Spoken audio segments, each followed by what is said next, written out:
حصل إنه دخلوا لنا بدري شديد، ونحن يا دوب كنا صاحي من النوم.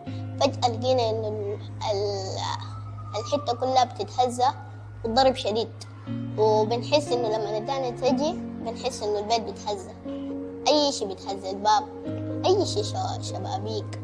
بنخاف، كنا ماما بتدخلنا تحت السراير عشان ما تجينا حاجة.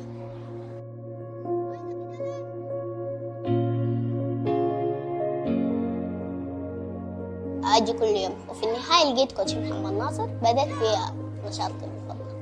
وأنا ما لعبت الكاراتيه عشان أضرب زول من غير سبب، عشان أدافع عن نفسي وما أفضل أقدر أضرب. بقيت مع المجتمع، زمان كنت تمام مع المجتمع، ما بحب الناس. كل لما دخلت الكاراتيه بقيت خلاص وكده. لكن بس لما جيت كسر هنا بقيت أقعد مع الناس وألعب معاهم، لأني جيت لقيت حاجتي المفضلة.